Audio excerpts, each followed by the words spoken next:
So I saw this comedian the other day, and he was doing this bit about cross country. He said he ran cross country in high school, and then he didn't have very much nice to say about the sport after that. Um, First of all, he made fun of the coaches. He said, like, "Hey, what does it take to be a coach in cross country? All you have to do is point and say, 'Go run.'" And then the other thing he said was they even gave it a bad name. It's like they call it cross country, but you don't run across the country. You just go to a local park where you run the same place over and over and over. All right, so he kind of had that second part right. First part he did not have right though. Um, Coaching cross country and getting you guys prepared to be able to be the best runners that you can be has the same amount of subtlety and detail to it that any other sport does. Like the football coach doesn't just hand the kids a football and say, "Here, score a touchdown."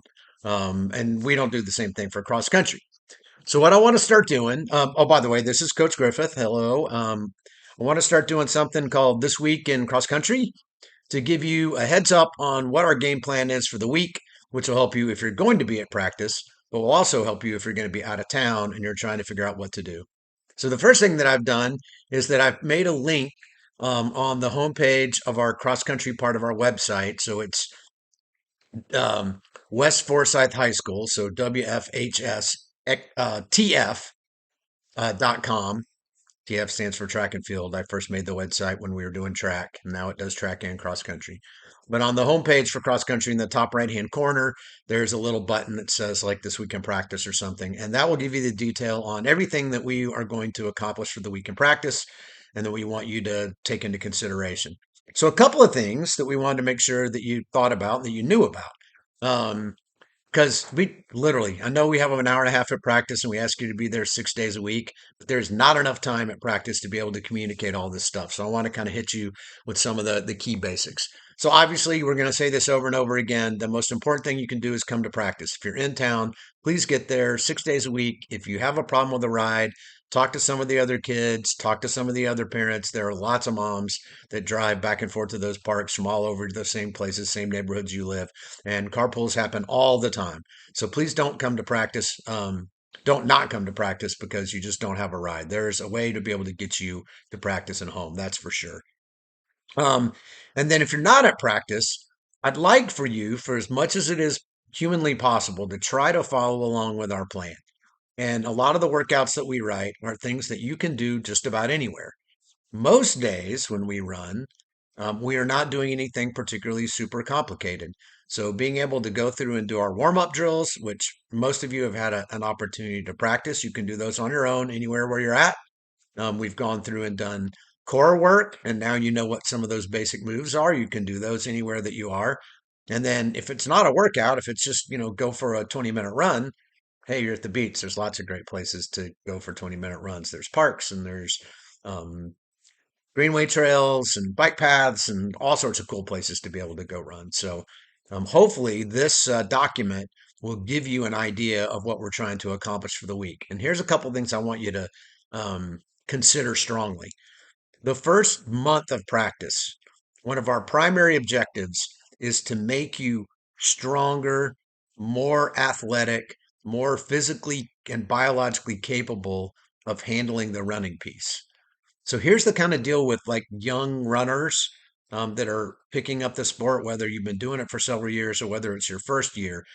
We can get your cardiovascular system, so your heart and your lungs, and we can help you grow more capillaries and have all kinds of cool biological changes that are like the engine of your car. We can build that engine really big and really fast. But the problem is that if um, your body, your frame, your shock absorbers and your springs and your tires and all the things that hold up that big heavy engine aren't in the right shape, then your car's going to break down. And we don't want you to break down. We also want you to be able to run fast. So um, while we say if you're out of town, the most important thing that you can do is get out the door and run for 20 minutes. I'd even be willing to say that the most important thing that you could do would be to get out the door and run for 10 minutes and then do like 15 or 20 minutes worth of like core strengthening exercises. Do those warm up drills before you go run for your 10 minutes to where you're building that stronger, more athletic body, kind of teaching your body proper running mechanics and that sort of stuff. It's really, really, really important. Even if you're a senior and you're going to be running 60 miles a week soon, all that stuff that we're doing now with those drills and core and all that other sort of stuff is what's going to give you the capability to run those big miles in the summer, and then be able to run healthy between now, like middle of June, all the way to end of October and into the first week of December. I mean, November, if you're lucky enough to be one of the athletes who's on our state team. So take that core stuff seriously. Please do some at home. And if when we're doing these things at practice, you find that some of the things that we're trying to do in core are really, really, really difficult for you, that's your body telling you, like, here is a weakness. It's something that I need to overcome. And if you can just make small incremental improvements, if holding a side plank is almost impossible for you now, if in 2 weeks you can hold that side plank rock solid like a plank for 15 seconds, you've made a biological change to your body that running alone isn't going to do. And that'll be really, really important. So take all that kind of stuff seriously. Let's talk about running. We have a philosophy of training that is not just our team. It is basically one of the core premises for anybody who's a serious endurance athlete coach. So whether it's running, cycling, triathlon, um, cross country skiing, the kinds of things that require to have really good, strong endurance backgrounds. Our philosophy is we're going to work hard on our hard days, and then we're going to be appropriately easy on our easy days. Because when you put stress on a system, your body, you're trying to force it to adapt and change. So think about this in terms that you may know better if you're not like from a running background. Go to the gym and do like a bunch of push-ups for the first time in like a year. You're going to be sore, right? Like there are going to be parts of your body that are going to be like yikes for the next couple of days. That's because your body's being forced to adapt, build back those muscles stronger, and if you don't give them an appropriate recovery to be able to let them grow back, build back stronger, then you just get in sort of a downward spiral where you work hard, you work hard, you work hard, you work hard. And instead of getting fitter and fitter and fitter, you just get tireder and tireder and tireder. So we go on a hard, easy principle. Um, so take that into consideration. You do not get better as a distance runner. This is good for you too, parents. If some of you are watching this and you're out there trying to do some running, maybe you're getting in shape for the PC road race or something. If you run every single one of your runs every single day of the week at the same level of intensity, you're doing it wrong. You need to have some days where you try a little harder and you push your body, and then you need days that are easier for your body to adapt and be able to recover. So we will do that for sure. On a typical run, like a typical daily, like say if we tell you to go out and run for 20 minutes, or some of you are going to go out and run for an hour, but on those kind of runs, the way that the run should work for you is you should start off um, feeling super easy and comfortable. And your inclination will be maybe to run a little faster than you should starting off because you're capable of it. The first 4 or 5 minutes of a run, your body's just kind of trying to wake up and figure out what's going on. And the biggest mistake runners will make is they'll run kind of too fast, too hard at the first part of their run. And by the end of the run, they start feeling kind of yucky and their pace falls off and they're going slower. Their form gets ragged and all that sort of stuff. And it's not a fun way to run. Like you don't feel good. You're not enjoying your sport. You think, gosh, this running is horrible. Why in the world would I do it? So actually, the exact opposite is the way you should run. You should kind of go out easier than what you normally would want to run. And then by the end or the middle of the run, you should be feeling a little better. And maybe your average pace toward the end of your run is just a little bit faster. Not because you're trying a lot harder, not because you're like trying to race to beat somebody to the end of your easy run or whatever, but just because your body has a chance to get warmed up in a really natural way and you're starting to feel better and your cardiovascular system is completely firing on all cylinders and it allows you to run at a little bit better pace. So keep that in mind on your easy days. And then for things like warm up, so if it's a workout day and we're going to go out and say, hey, I want you to go run for 10 minutes for a warm up. A 10-minute warm up should have that same kind of progression. you should start off kind of maybe a little easier than normal, but by the end of that 10 minutes, you should be running at your normal, regular, everyday training pace, or maybe even just a little bit on the hair side of faster than that, so that your body is really ready to go do hard work. One of the big mistakes, again, we'll see with athletes is they'll do their warm-ups almost like a cool down after a really hard workout, and they'll just kind of plod along and go really, really slow, and maybe some of it's nervous, you know, reaction to knowing that you've got to work out, or a lot of times it just has to do with like you're being social. You want to like talk with your friends and you get in a big group and you just kind of plod along, but it does not prepare you to be able to do right at a workout. So we've got people on our team anywhere from running 4:20 in the mile to 10 minutes in the mile.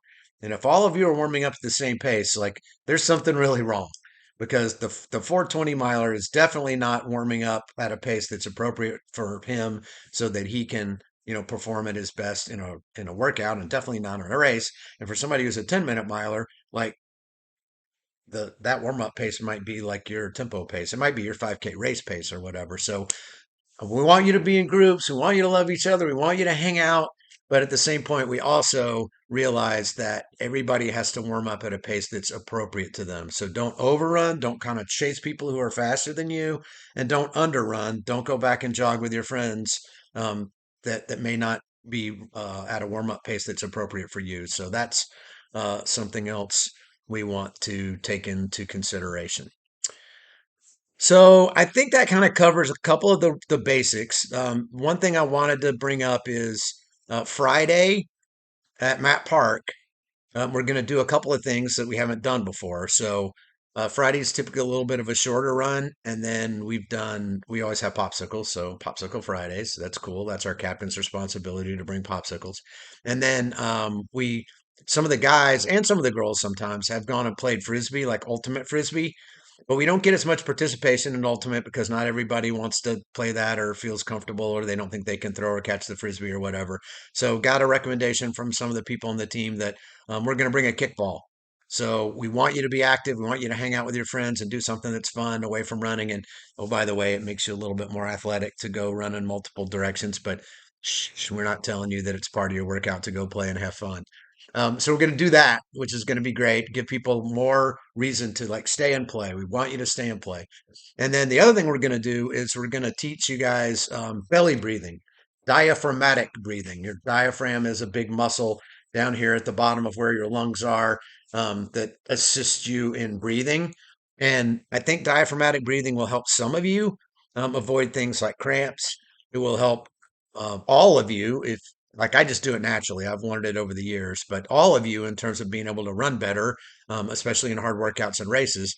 And one of the really key things about diaphragmatic breathing is it's something that you can do that basically just sort of centers yourself and gets your mind in a really good place, to where if you have a little more anxiety around racing than what you'd like you're supposed to be nervous for a race. Like everybody's nervous. The person who wins gold medals at the Olympics, I promise you, when they go to the starting line, they're nervous. And nerves are important. They're helpful. It's a way that your brain biology is giving you just the right cocktail of stuff that you need to be able to perform at your best. But if you go in the direction of being afraid and scared, and it becomes anxiety driven versus excited and like, cool, man, I really feel excited. This is great. Then you have kind of really different results in terms of now how you can perform, but also in just sort of how you feel about racing.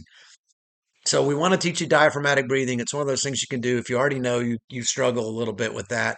Um, when it's game day and before you get ready to go do your warm up and you're in the team tent, where you can sit down in a nice quiet place and practice some belly breathing, and get yourself in a really good spot in your mind so that you'll be able to go out there and enjoy going to the starting line as opposed to dreading going to the starting line. So keep that in mind for Friday. A couple new things, kickballs added, and diaphragmatic breathing. We're going to introduce that to the team for the first time. We've never taught this. So in the 10 years that I've been at, this will be my 11th year at West, we haven't taught it. Coach Stilley may have taught it a long time ago, but we never taught it. Um, and then Saturday, the long run is at Haw Creek Park. It's off of Highway 20. So if you go and start heading what direction is that? East on 20 after you cross over 400. It's I don't know, 3 or 4 miles on the left. There's a nice little park there. So, parents, again, if you're coming out to bring your kid and you want an opportunity to get a nice walk on some trails, like there's some really great trails, you can bring pets. I don't think they discourage pets from being there.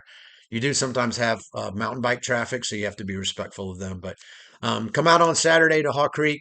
It gives us an opportunity to not just run at the same park, like we are going to go cross country, or maybe not across the country, but how about cross county? We'll go cross county on Saturday to Haw Creek Park to give you a chance to run at someplace new and different.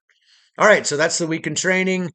As you look at that, if you have any questions on everything that we've got going on, please hit up any one of your coaches anytime. We are happy to explain what's going on and why different things are important. And if you have questions as a new or an existing runner, the best thing we want is for us to have a lot of communication, especially this time of the year, especially when it's nice and early. The more you learn, the more you know, the more you understand why we do things, how we do things, when we do things, the better you'll be able to be prepared once the season starts. Okay, so that's it. That's the week in cross country. So long.